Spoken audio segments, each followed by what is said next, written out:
Il s'agit de l'ouverture à la concurrence des réseaux de transport urbain. Là, on va autoriser la RATP à créer des filiales pour pouvoir participer aux appels d'offres. Alors, déjà, on respire un grand coup. La RATP est autorisée à être en appel d'offres sur un service qu'elle-même rendait jusqu'à présent. Tout le monde doit savoir que si on fait ça, ce n'est pas une trouvaille du gouvernement actuellement en place, c'est un règlement européen de 2007. Donc autant mettre les choses à leur place. Je ne vous ferai pas grief d'un règlement de 2007, ce n'est pas vous qui siégez à cette époque-là, c'est les autres. Mais leur décision est, à mon avis, tout à fait irraisonnée. Mettre de la concurrence sur les réseaux de transport qui, de fait, je veux dire, quant au service qui est rendu à la société, sont en situation de monopole. Vous ne changerez pas les parcours des autobus, vous ne changerez pas les parcours des métros qui viendront à circuler. Vous ne les changerez pas parce que ceux qui ont été mis au point sont les meilleurs. Nos ingénieurs y ont passé des années et ce n'est pas parce qu'ils servaient un service public que ça en fait des gens moins intelligents ou moins habiles dans l'exercice de leur métier. Donc il n'y aura absolument rien qui change, sauf le statut des sociétés concernées. Là, nous parlons de 350 lignes de bus, 16 000 salariés, 3,5 millions par jour. Donc on ne changera que quoi? Le mode d'accès. Et c'est là que le problème commence. Premièrement, pour l'usager. Deuxièmement, pour la société. La société, nous ici, on représente la société, on ne représente pas tel ou tel intérêt particulier. Eh bien, que va-t-il se passer? Où vont aller les compagnies privées? Pas par complot, mais parce que c'est leur raison d'être. Elles vont là où c'est rentable, où ça va l'être. Ce n'est pas du tout le même principe que celui du service public. Le service public a comme principe la péréquation. C'est-à-dire, ici, c'est rentable, là-bas, ça l'est un peu moins, mais tout le monde a accès aux mêmes services grâce à la péréquation. Vous n'allez pas imposer aux compagnies privées la péréquation, ce n'est pas possible, puisque vous allez vendre des fuseaux horaires, fuseaux routiers, fuseaux de rails. Voilà ce qui va se passer. Et donc, vont se concentrer sur les beaux morceaux, les bons moyens, et le reste, débrouille-toi, c'est pour le service public. Par conséquent, cette soi-disant mise à égalité des réseaux, je veux dire d'après la doctrine de la concurrence libre et non faussée, en réalité organise une concurrence faussée et non libre. Parce que le service public, lui, continue à avoir l'obligation de servir tout le monde, d'organiser des transports pour tout le monde, qu'il y ait beaucoup de monde qui monte dans le bus ou qu'il n'y en ait pas beaucoup. Alors cette idée peut choquer, mais que reste-t-il à la fin? La RATP ou le bus. Si vous dites vous n'y monterez pas parce qu'il n'y a pas assez de monde, parce qu'il n'y a plus de lignes, les gens iront dans leur voiture. Et leur voiture, vous savez comme moi quel est le résultat? Il vient à l'article 39, on en parlera dans un instant. Mais on retrouve là les caractéristiques de la concurrence fausse, de la concurrence faussée, qui accable les services publics à l'avantage des sociétés privées. Alors, j'ajoute que peut-être que tout le monde n'a pas pris la mesure de l'enjeu que représente la mobilité par le transport public. Vous entendez bien mon raisonnement. Je ne suis pas en train de protester contre le fait que tel ou tel mode soit privé. Je le ferai dans un instant. Je suis juste en train de dire que c'est une façon de désarticuler le service public et que ça a été fait pour ça.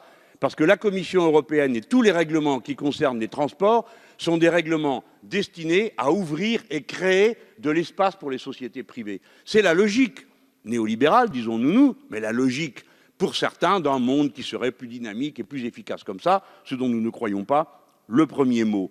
Et nous voulons faire valoir le fait que dès lors que le service public sera mis en difficulté, point numéro 1, dès lors que le service privé pourrait se trouver lui-même en difficulté du fait de ses abus, comme on a pu s'en rendre compte avec les soi-disant bus qui devaient remplacer les trains, pour les petites liaisons. Progressivement, on a vu les unes après les autres les sociétés faire faillite et la concentration se produire avec le modèle particulier de péréquation que représente la concentration dans l'économie capitaliste. Enfin, on revient toujours au même point, sauf qu'il y a une différence, c'est que quand c'est le service public, il ne sert pas de dividende, il n'est pas obligé de le faire. Le service privé, lui, c'est sa fonction, ça fait partie de ses obligations. Les gens investissent et attendent un retour. Mais quand le service public et privé ne paye pas de dividendes, il réinvestit dans le secteur public, dans ses lignes, dans ses réseaux, dans ses machines. Donc tout ce qui sera perdu par le service public le sera pour les usagers, partout où il y aura encore des usagers. Et évidemment pour la mobilité. La question de la mobilité ne peut plus être posée en 2019 comme en l'an 2000 ou même à la fin des années 1990. Ce n'est plus possible parce qu'entre-temps, s'est appliquée une autre loi, celle de la réorganisation du territoire, avec d'une part la concentration là où il y a intérêt à concentrer, ce qui veut dire souvent dans les mégapoles, mais ce n'est pas toujours vrai, notamment en milieu urbain, où la concentration est parfois disséminée, si bien que c'est l'usager individuel qui doit faire tous ces kilomètres entre un endroit et un autre. Tu te lèves le matin, tu vas emmener tes gosses, ça a été concentré à un endroit, 10 kilomètres de route. Après, tu veux aller au centre administratif, c'est un autre endroit, 10 autres kilomètres de route. Après, tu veux aller faire tes courses, encore 10 kilomètres, c'est dans un autre sens. Par conséquent, nous sommes aujourd'hui confrontés aux conséquences de la réorganisation longue du territoire qui s'est faite au fil des années, avec des critères qui n'avaient rien à voir avec l'intérêt public. On ne se posait pas la question de cette manière-là à l'époque. Demandez-vous pourquoi, vous n'avez pas besoin de vous le demander, vous connaissez la réponse. Pourquoi les centres commerciaux sont tous au même endroit? Parce qu'à cet endroit-là, les élus locaux, chers collègues, et j'en ai été, s'arrange pour que la taxe foncière soit moins élevée, parce que comme ça, ils viennent chez vous plutôt que chez l'autre. Et c'est tout. Et quand vous y êtes, vous êtes bien content d'avoir la grande surface chez vous plutôt que chez l'autre. Voilà, ça marche comme ça. Et on ne peut en vouloir à personne. C'est la raison pour laquelle il faut qu'à la fin, quelqu'un exprime l'intérêt global, l'intérêt général de la société. Ces formes de concentration ont généré une nouvelle organisation du territoire. Aujourd'hui, un Français, il fait en moyenne, ou une Française, ça va de soi, 45 km par jour. D'accord? C'est 9 fois plus qu'il y a 50 ans. Ce fait, on ne peut pas passer à côté. Par conséquent, l'intérêt général commande qu'on réponde à la question de l'éloignement et de l'étalement urbain, de l'accroissement des distances domicile-travail, par une meilleure distribution du réseau de services publics. Ce n'est pas vrai que les entreprises privées iront dans les endroits où les gens ont du mal à trouver des transports en commun. Et ce n'est pas vrai que le transport en commun, le service public, va pouvoir résister sans blêmir un seul jour au choc que va représenter pour lui la perte d'un certain nombre de fuseaux, parce qu'on sera obligé d'en donner quelques-uns au privé. Alors, vous voyez, encore une fois, il s'agit de dire des choses tout haut qu'on dit tout bas. Quand on a commencé à privatiser les barrages, trouvaille absolument absurde de je ne sais quel technocrate qui n'a jamais dû voir un barrage de sa vie, imaginant bien sûr que les compagnies privées venaient pour servir du barrage. Non, elles viennent pour faire des sous, c'est normal, c'est leur vocation. Jusqu'à l'aberration, puisque quand on privatise un barrage, quand on en met 4 ou 5 usines de retraitement du flux, on peut les vendre séparément. Alors tout ça, c'est une aberration. Alors qu'est-ce qu'on vous dit quand vous dites ça et que vous êtes un élu et que vous avez un peu, comment dire, à la faveur des circonstances, un peu d'écoute, et que votre parole porte? On vous dit, c'est pas la peine de vous inquiéter. EDF a été autorisée à créer des succursales pour être elle-même candidate. Et quand vous discutez à un certain niveau de ces organisations, de ces grands services publics, on vous dit « oui, c'est vrai, et d'ailleurs, on va voir tel marché », parce que, aux surprises, qui est-ce qui sait faire marcher le service public mieux que personne? Le service public lui-même, ça va de soi. Eh bien, on vous dit « bon, mais de toute façon, il faut qu'on en lâche ». Alors, il faut qu'on en lâche, pourquoi? Pour que la Commission européenne soit contente. Donc, il faut qu'on en lâche un bout quelque part. Donc, vous allez en lâcher des bouts. Mais je ne dis pas vous, ce n'est pas à vous, collègues, que j'interpelle. Je dis en général. Donc, les sociétés, les dirigeants, les gouvernants et leurs relais dans les grandes entreprises sont obligés d'en lâcher un peu. C'est-à-dire les meilleurs morceaux, parce que sinon les autres vont protester et dire « mais quelle est cette histoire? Vos soi-disant sociétés privées sont des succursales des sociétés publiques ». Ils n'ont pas tort. Mais là où ils se trompent, c'est que les succursales se comportent comme des sociétés privées, c'est-à-dire pas comme des sociétés publiques. Et elles aussi, elles mettent à l'ordre du jour des objectifs de rendement qui ne peuvent pas être ceux de la société privée. Pas du tout, ça ne peut pas être les mêmes. Donc, collègues, si vous pensez que c'est une bonne idée, simplement parce qu'on ouvre et que vous allez avoir du mieux, vous vous trompez. Vous n'aurez pas de mieux. Le service privé, par définition, ne prend que les bons morceaux et les retire au service public. Deuxièmement, le service privé a pour objectif de réaliser une accumulation qui ne viendra pas au service du réseau public. Troisièmement, le privé coûte plus cher que le public, surtout là où il se retrouve en situation de monopole. Parce que, évidemment, sur ces rails-là, sur ces fuseaux horaires-là, il n'y a pas de concurrence. Par conséquent, c'est juste substituer un monopole public à un monopole privé, exactement sur la même distance et avec les mêmes machines et les mêmes moyens. Enfin, après vous avoir dit que le privé est moins efficace et plus cher que le public, pour les raisons que je viens d'évoquer, et je demande qu'on m'entende bien, je le redis, pour que éventuellement ça donne lieu à débat, peut-être même hors de cet hémicycle, qui sait, peut-être que quelqu'un nous écoute, eh bien, le privé coûte plus cher que le public. Il coûtera par nécessité tout le temps plus cher, parce que c'est une vue de l'esprit de ne pas comprendre que le versement de dividendes d'une part et d'autre part la publicité ne sont pas des charges supplémentaires par rapport à la production et des charges indues d'après moi. C'est donc des gens qui vont percevoir un impôt privé. Et puis, pour terminer sur les tendances de notre époque, voyez-vous, tout change, y compris le capitalisme. Ce n'est pas celui du 19e ou du 20e siècle. Nous ne sommes plus en train de protester contre tel ou tel patron ou grande figure de l'accumulation, parce que ceux-là ont quasiment disparu et qu'il y a des moments où on finirait par les regretter, parce qu'au moins on les avait sous la main. Et au moins on pouvait négocier, au moins on pouvait faire des compromis. On a affaire à des fonds de pension, on a affaire à des sociétés multinationales dont personne ne peut dire où se trouve exactement le centre, et si elles décident bien en fonction d'un intérêt qui soit celui de la production et pas seulement d'un équilibre général. Parce que voyez-vous, quand vous voyez comment aujourd'hui General Electric, qui était censé être la solution miracle au problème qui était soulevé par Alstom, est vendu quasiment à la découpe pour des raisons qui n'ont rien à voir ni avec la production électrique, ni avec Alstom, ni avec rien du tout, sinon qu'au cours de bourse de la compagnie General Electric. Donc vous vous adressez, vous confiez des services publics à des gens qui sont bien plus fragiles que ne le sont n'importe quelle autre compagnie à nous. Mais si je parle du capitalisme de notre époque, c'est parce qu'il y a une tendance qui est nouvelle, qu'on ne connaissait pas avant. C'est que les bien portants, les possédants et leur suite dorée font sécession du reste de la société. Ça, on ne le connaissait pas.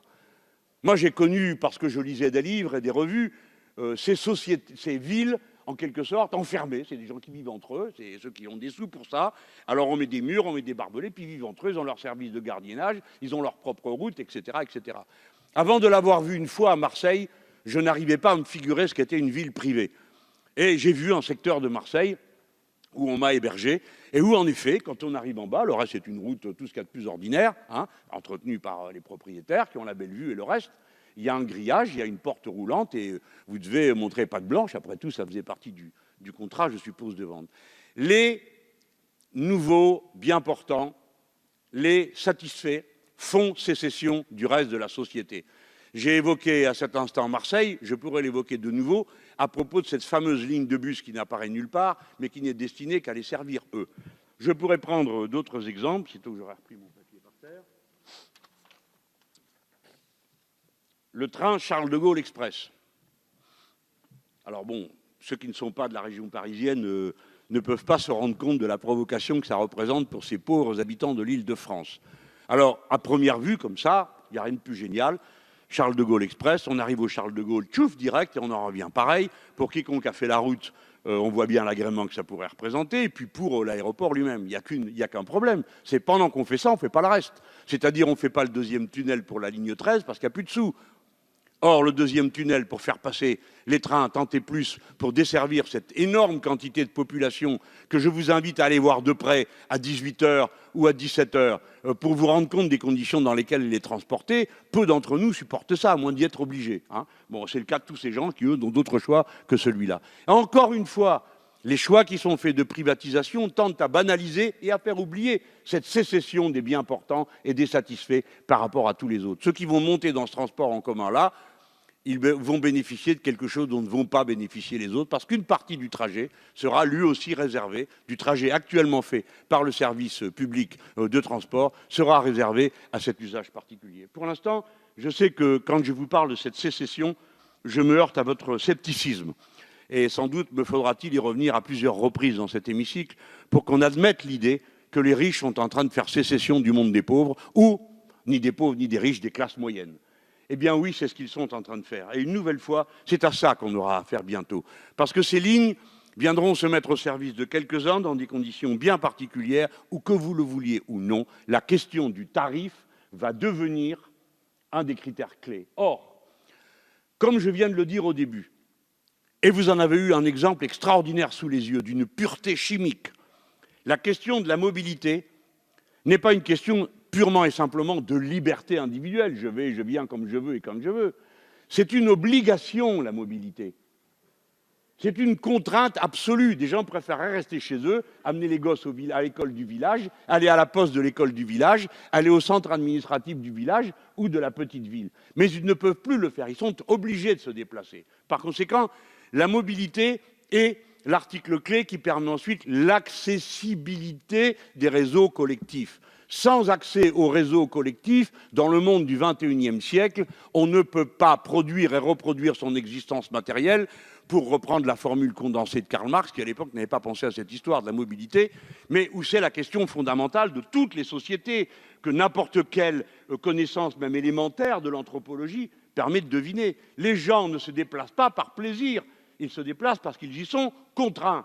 Et vous avez eu un exemple de ce que ça donne quand il y a eu le mouvement des Gilets jaunes au point de départ. C'est un mouvement de protestation contre une augmentation du prix des carburants qui revenait à imposer dans les budgets de chacun des choix entre, non pas le superflu, mais l'élémentaire. Ils devaient à ce moment-là, compte tenu des niveaux de revenus des populations concernées, qui déjà se vérifient par leur éloignement des centres, qui devaient donc consentir pour payer du carburant des sacrifices sur les autres postes de la vie domestique. Et ce point-là devrait servir de signal d'alerte. Il faut complètement renverser la tendance, non pas se consacrer à la privatisation de telle ou telle chose en croyant que quelque part il y aura un bienfait, il n'y en aura aucun. Il faut se concentrer sur l'équipement sans cesse plus grand, le maillage sans cesse plus fin en transport collectif dans tout le pays. La pente inverse de ce qu'on fait depuis 30 ans, qui consiste à fermer des lignes, fermer des services, en disant le privé n'a qu'à prendre le relais. C'est avec ce genre de raisonnement qu'on est arrivé à la crise sanitaire à laquelle on est en train d'arriver, parce que l'accès aux services publics de santé n'est plus possible. C'est à cause de ça qu'on arrive à la crise à laquelle on est en train d'arriver dans l'éducation nationale, parce que, etc., etc. Je pourrais vous reprendre tous les services, comment dire, les réseaux collectifs, appelons-les de cette manière-là, qui sont la condition de la survie de chacun aujourd'hui. Alors, non, ce n'est pas un petit amendement, ce n'est pas une petite question, ce n'est pas un petit article que de dire la RATP a le droit de créer des filiales pour être en compétition. Mais bon sang, pourquoi serait-elle en compétition ? Qu'est-ce que c'est que cette invention? À quoi ça va servir? Alors, j'admets qu'un gouvernement qui a signé un accord est bien obligé de le respecter après. Mais on pourrait au moins, et j'espère l'avoir fait, dire ici une protestation solennelle contre des décisions aussi absurdes que celles-là qui ont été prises au niveau européen, et que les gouvernements en place en 2007, à vous de chercher qui c'était, parce que peu m'importe, à la fin, ils font tous pareil. Eh bien, en 2007, ont accepté quelque chose d'inacceptable. Non, on ne doit pas privatiser les fuseaux horaires, on ne doit pas privatiser la RATP, si peu que ce soit, et lui donner le droit de concourir n'est pas du tout une contrepartie, c'est l'inverse. Merci. Merci beaucoup, Monsieur le Président Mélenchon. Monsieur Bertrand Pancher, vous êtes également inscrit sur l'article 38. Je serai plus court. Si je devais être aussi long, n'hésitez pas à m'interrompre. Moi, je me méfie beaucoup des idéologies. Alors, beaucoup des idéologies, ne serait-ce que parce que l'histoire nous a démontré dans quel malheur souvent nous engageaient les idéologues. Et je me méfie beaucoup de ceux qui disent, voilà, il y a un modèle universel et c'est celui-là, il ne faut pas le changer. Celui-là, il ne faut pas le changer. Bon. Est-ce que le modèle, c'est le service public tel qu'il est actuellement, c'est-à-dire en fait un seul opérateur dans le domaine des transports. Comme d'ailleurs, est-ce que le modèle, c'est un seul opérateur public dans le domaine de l'énergie? Enfin, on voit bien comment ça peut se passer. Bon, la liste est longue des dérives.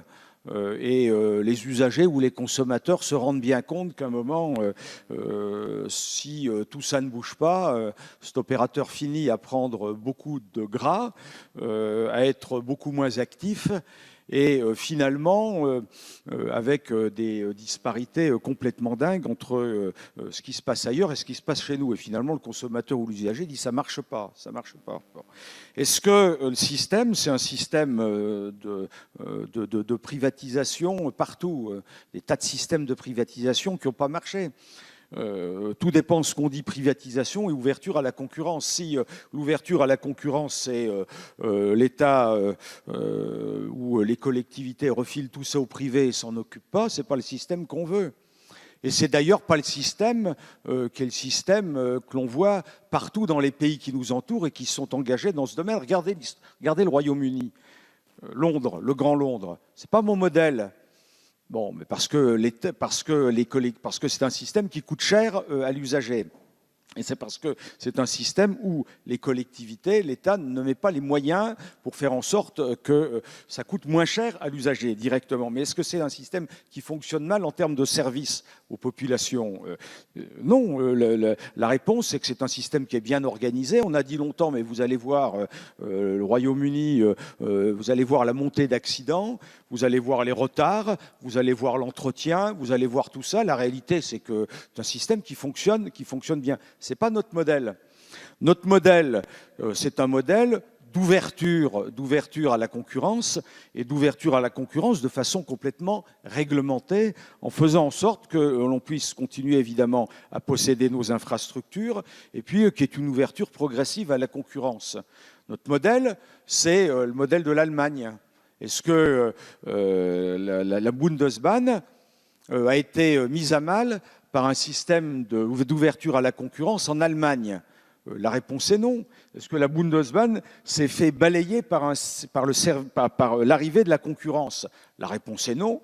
Est-ce que l'ouverture à la concurrence a aiguillonné la Bundesbahn? Évidemment, la Bundesbahn, qui était dans un système, qui était dans un modèle, mais alors complètement déficitaire, où on disait ça ne va plus tenir, la Bundesbahn, ça a permis évidemment de se remettre en cause et de faire en sorte de développer des services à la demande des usagers. C'est le cas, c'est exactement le modèle que nous prenons dans notre pays. Nous l'avons fait avant la RATP dans le domaine de la SNCF. Est-ce que le fret ferroviaire, l'ouverture à la concurrence du fret ferroviaire a fait en sorte que le service a été moins bien rendu? Heureusement qu'il y a cette ouverture à la concurrence, parce que sinon il y aurait sans doute plus du tout de fret ferroviaire. Eh bien, c'est le système que l'on veut mettre en place, notamment dans le domaine de la RATP. J'en termine là. Est-ce que la SNCF hier et la RATP demain vont être remises en cause, des fonctionnements remis en cause par cette ouverture à la concurrence? C'est sans connaître cette qualification, cette compétence des agents, cette volonté d'ouvrir et de conquérir aussi des parts de marché à l'extérieur. Moi, j'ai aucun doute que tout ça va complètement résister. L'objectif, c'est de faire en sorte d'offrir davantage de services à nos usagers, de faire en sorte que privé et public s'aiguillonnent, sous le contrôle évidemment de l'État et de la puissance publique. C'est la nécessité pour le Parlement évidemment de toujours prendre en main les exécutions des lois que nous votons. Moi, j'ai vraiment pas de doute qu'on va continuer à s'engager dans un modèle complètement vertueux. Merci beaucoup, Monsieur Pancher. Nous allons pouvoir examiner l'amendement de suppression qui est présenté par Monsieur Dharréville. Le 392, vous avez la parole. Oui, merci Monsieur le Président. Ça pourra paraître peut-être un peu brutal de vouloir supprimer tout simplement cet article, mais l'article lui-même est brutal.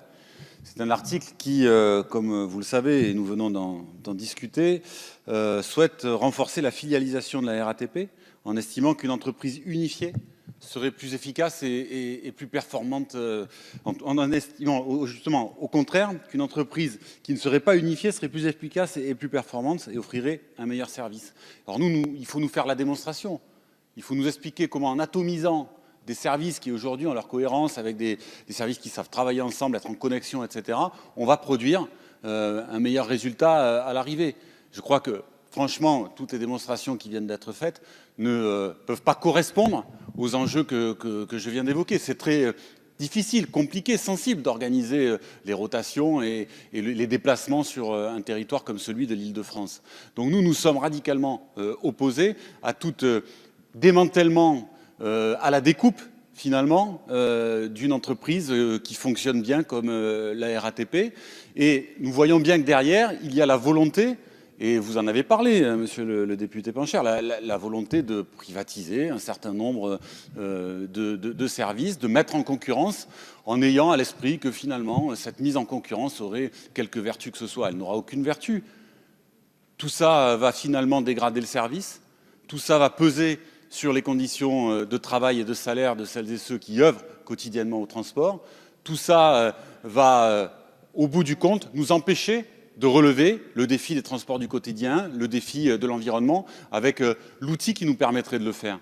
Donc nous sommes radicalement opposés à cette mise en cause des services publics et nous pensons aujourd'hui que la gestion publique, que les services publics sont des biens communs essentiels pour relever un certain nombre de défis de la société. Et nous ne croyons absolument pas que s'en remettre au marché nous apportera quelque solution que ce soit. Parce qu'en réalité, s'en remettre au marché, ça veut dire une chose, ça veut dire que vous allez, et vous voulez sans doute, nourrir un certain nombre de gens qui n'en ont pas besoin et qui se trouvent à la bourse de je ne sais quel endroit, qui sont des actionnaires. Il n'y a pas besoin que les actionnaires viennent se servir au passage sur les besoins de transport des usagers de l'Île-de-France. Merci beaucoup. Quel est l'avis de la commission sur cet amendement de suppression? Merci, Monsieur le Président. Je vous remercie pour ces échanges.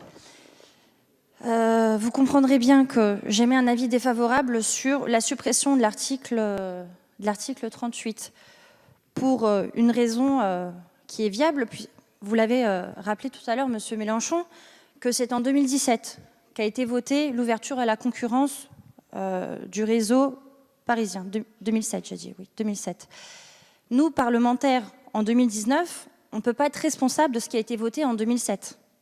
Par contre, nous, ce qu'on peut faire, ensemble, collectivement, c'est s'assurer que cette ouverture à la concurrence se passe pour le mieux, pour une belle entreprise française qui est la RATP, avec un personnel dédié et qui fait son travail avec beaucoup de motivation et de passion. Donc en supprimant tout simplement cet article, on va empêcher la RATP de pouvoir répondre à des appels d'offres et donc de pouvoir tout simplement continuer à exercer son métier. Donc ce serait un avis défavorable. Merci Madame la rapporteure. Monsieur le ministre, vous avez la parole. Oui, merci Monsieur le Président. Très rapidement, j'entends tout à fait qu'on puisse contester politiquement ce que vous avez fait, le mode de gestion de nos services de transport. Mais en l'occurrence, ces articles 38 et 39, ils posent un cadre social harmonisé et il a été très longuement concerté, plus de 60 réunions avec les organisations syndicales de l'entreprise concernée. C'est donc un avis défavorable. Merci beaucoup, Monsieur le ministre. Alors, Monsieur Pancher, puis Monsieur Sermier. Là, quand, chers collègues, vous me demandiez ce que ça peut apporter d'aiguillonner le service public par de l'ouverture à la concurrence. Mais regardez ce qui s'est passé dans le domaine des transports marchandises. Qu'est-ce qui se passait dans le domaine des transports marchandises en France? Eh bien, on mettait, comment la SNCF y mettait, je dirais pudiquement, les agents les moins motivés. Il y avait le chauffeur, le conducteur de train, et puis il y avait celui qui décrochait les wagons. Il y avait un service qui faisait en sorte que souvent les wagons s'égaraient, n'arrivaient pas au bon moment, et il y avait des clients pour le transport marchandises qui commençaient à dire « mais nous, on en a marre, on met tout ça sur des camions ». Bon, et d'année en année, eh bien, on a perdu comme ça des parts de marché après des parts de marché. Il y a une mise en concurrence, une ouverture à la concurrence. Je peux vous dire que ça a permis d'aiguillonner la SNCF qui s'est dit mais bon là on va quand même pas tous faire piquer. Il y a de la reprise de parts de marché. Il y a des services qui sont des services considérés par les entreprises et les clients comme des services efficaces. Donc, il ne faut quand même pas raconter n'importe quoi. L'ouverture à la concurrence pour la SNCF notamment fait en sorte que, par exemple, en ce qui concerne les TER, puis on se dise waouh, va falloir qu'on mette réellement en place des moyens pour que la ponctualité, la qualité du matériel, les services, tout ça soit au rendez-vous. Et d'ailleurs, depuis plusieurs années, il y a des bons considérables dans la qualité des services grâce à cette reprise en main réellement par la SNCF. Et je le dis et je le redis, la SNCF ne va pas se faire perdre, va pas perdre toutes les parts de marché par l'arrivée à la concurrence. Ça ne se passera jamais comme ça, ne serait-ce que parce que les infrastructures sont contrôlées et on continue à contrôler la SNCF. La Bundesbahn en Allemagne, depuis 20 ans, a perdu quoi en part de marché? Elle a perdu 20 à 25% de part de marché. Et ça n'empêche pas que la Bundesbahn est véritablement une grande entreprise qui fait maintenant concurrence alors qu'elle était dans des situations compliquées il y a maintenant quelques années. Donc n'ayons pas peur de cette ouverture, sous réserve évidemment que cette ouverture soit contrôlée de façon à faire en sorte que le service continue à se développer. Je pense que c'est vraiment à notre portée. On n'a vraiment pas envie d'assister à une diminution des services en direction des usagers. On a envie de renforcer les services en direction des usagers. Merci beaucoup, Monsieur Pancher. Monsieur Sermier, vous avez la parole. Merci, Monsieur le Président. Oui, je prends la parole à l'issue de la remarque qu'a fait notre rapporteur. En 2007, effectivement, il y a eu des décisions que les gouvernements de l'époque ont assumées et qu'ils assument, et que les parlementaires de l'époque qui étaient dans la majorité ont assumées et qu'ils assument, et j'en fais partie. Il n'y a aucun souci. Mais rassurez-vous, ce n'est pas la première fois qu'un pays européen, après avoir pris une décision, et parce qu'il a changé de politique et de majorité, décide de repousser la décision. Donc, Madame la rapporteure, c'est à vous qu'il appartient de décider. Nous, on a pris notre décision et on l'assume. Vous, vous prenez votre décision et vous l'assumez. Et ce n'est pas parce qu'en 2007, il y a eu une décision que vous en êtes lié pour l'éternité. Donc, à cet instant, prenez vos responsabilités et ne dites pas « je regarde en arrière, c'est les autres », et puis, éventuellement, je regarde en avant, ce ne sera pas nous. Merci beaucoup. Monsieur le Président Mélenchon, avant qu'on passe au vote, vous souhaitiez réintervenir? Je vais commencer par donner raison à notre collègue Sermier, parce que, d'accord, le règlement européen, le vote, etc. Moi, je me sens un peu tranquille. Avec mes autres camarades du groupe GUE, à l'époque, j'étais parlementaire européen, on a voté contre les paquets ferroviaires. D'accord? Donc tout le monde pouvait voter contre au Parlement européen. Le gouvernement a fait ses propositions, il a accepté. Mais maintenant, vous avez une clé, ça s'appelle opt-out en anglais. Voilà, opt-out. Les Anglais, quand on leur a dit la semaine de travail maximum, ce sera 48 heures, à réponse du gouvernement anglais, opt-out, pas nous. Voilà. Donc c'est pas vrai qu'on ne peut rien faire contre un règlement dont on se rend compte en cours de route que ça ne sert pas nos intérêts. Parce que, collègue, tu as évoqué, collègue Pancher, vous avez évoqué, pardon, la Bundesbahn. Bon, moi je vais me renseigner mieux sur la Bundesbahn, que vous avez l'air de beaucoup aimer. Je ne sais pas pourquoi, parce que le billet de train en Allemagne, il coûte 2 fois plus cher qu'un billet de train en France pour une distance équivalente. Est-ce parce que les Allemands sont moins bons cheminots, ont de moins bons rails? Oui, des moins bons rails, c'est sûr. Des moins bons trains, ça aussi, c'est sûr. Il est clair que les trains d'Alstom n'auraient jamais dû être offerts comme ça à Siemens. Et pour une fois, c'est la Commission européenne qui nous a tiré d'affaire. Je n'ai encore pas compris pourquoi elle a pris cette décision, mais c'était la bonne. Je me rappelle qu'on m'a dit que Alstom Transport ne valait pas 1 euro, etc., etc., et toutes ces sottises. Pour terminer, aujourd'hui, c'est une entreprise qui embauche à tour de bras parce qu'il se trouve que techniquement, c'est le meilleur produit disponible sur le marché. Je reviens à la Bundesbahn. Pourquoi fait-elle des tarifs qui sont aussi élevés? Et puisque vous avez évoqué le Grand Londres, pardon encore une fois, chers collègues, mais vous vous trompez.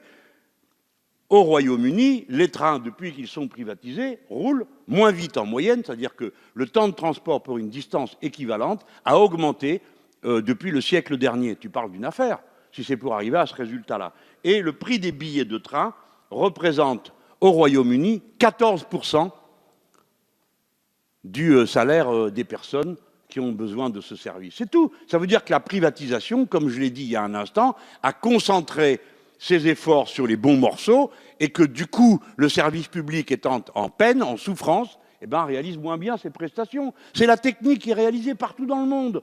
On étrangle le service public, on diminue les moyens de l'État, on diminue les moyens des grandes compagnies et on dit « Ah ben vous voyez, ça ne marche pas ». Ah ben oui, eh ben, figurez-vous que pour faire bien rouler un train, bien s'en occuper. Oui, il faut un gars qui va vérifier à chaque arrêt comment sont les roues avec un marteau, ping, ping, ping, tout le long, pour bien vérifier que c'est bon. Ensuite, il y en a un autre qui vérifie comment on attelle les wagons les uns aux autres. Et c'est grâce à ça que le service public français est une merveille et a fonctionné merveilleusement. Du jour où on a commencé à vouloir faire des économies de bout de chandelle, on est arrivé à ce qu'on connaît aujourd'hui. Et là, je vous rejoins dans la critique. Enfin, prenez le TGV, parce qu'il n'y a que ça. Pour faire la Paris-Marseille, c'est mon sort hebdomadaire, eh ben, écoutez, vous comptez le nombre de fois où vous arrivez à l'heure. Et à chaque fois, vous vous demandez ce qui peut bien se passer sur ces fichus rails. Tantôt, c'est quelqu'un qui ne va pas bien. Tantôt, on vous dit que c'est un animal. Tantôt, ceci, tantôt, cela. Et on se retrouve avec continuellement des dysfonctionnements du transport, qui fait que, du coup, vous êtes poussé vers l'avion. Parce que lui, l'avion, la plaisanterie ne peut pas jouer comme ça. Un fuseau sur un trajet aérien est surveillé d'une manière beaucoup plus importante. Par conséquent, il faut donner des moyens au service public pour qu'il fonctionne correctement. Le désorganiser ne mène nulle part. Vous avez commencé, chers collègues, Pancher tout à l'heure, en disant « je me méfie des idéologies ». eh bien, commencez par la vôtre. Parce qu'il me semble que vous manifestez une foi totalement aveuglée dans le fait que la concurrence serait par définition bonne et salutaire. Ce n'est pas le cas. Des fois, c'est vrai. D'autres fois, non, c'est pas vrai. Voilà. Et donc, comment vous expliquez, si ce n'est pas de l'idéologie, que dans le monde entier, dans la cordillère des Andes, comme ici, dans la grande plaine de l'Île-de-France, le même argument soit présenté, les mêmes logiques économiques, tout ça n'a pas de sens. Donc, regardez, vous avez cité le fret ferroviaire. Je me demande qu'est-ce qui vous a comment vous avez préparé votre contre-argumentation contre nous, parce que le fret ferroviaire, s'il y a une démonstration du fait, l'ouverture à la concurrence, qu'est-ce que ça a donné? Eh bien, regardons de près. Eh bien, ça a donné des camions, ça n'a pas donné des trains. Ça a donné que le fret ferroviaire est en diminution de plus de 20% par rapport à ce qu'il était avant l'ouverture à la concurrence. Il n'y a pas de rapport entre les deux? Bien sûr que si. Et à l'inverse, si on regarde là où le service public a été développé, et de la manière la plus, fantastique qui soit, c'est-à-dire en décidant la gratuité. Je ne dis pas que ce soit possible partout, mais là où on l'a fait, pour parler des transports en commun locaux, eh bien, ce qui se produit, c'est une explosion de la fréquentation du transport en commun. La ville de Châteauroux, plus de 100%. Aubagne, je prends des couleurs politiques différentes, comme quoi vous verrez que ça n'est pas idéologique, comme vous dites. Encore que l'idéologie, c'est très important. Aubagne, 100%. Castres, 76%. Dunkerque, 40% de fréquentation supplémentaire. Eh bien, souvent on me dit « Ah, mais c'est la gratuité, c'est pas normal ». Ah bon, c'est pas normal? Le capitalisme entier vit sur la gratuité de ce qu'il prend dans la nature et la gratuité du travail humain qui est accompli, dont il prend le résultat en valeur. Car bien sûr, quand un ouvrier travaille 10 heures, on ne lui donne pas les 10 heures de la valeur qu'il a produit, on lui en donnera tout juste 2. Par conséquent, là, le service public remet à disposition du public la part de gratuité qui est confisquée le reste du temps.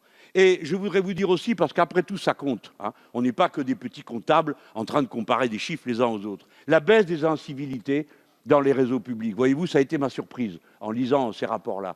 Il y a une baisse des incivilités là où le transport est devenu gratuit. Ne me demandez pas pourquoi, je n'en sais rien. Mais je l'ai constaté en le lisant.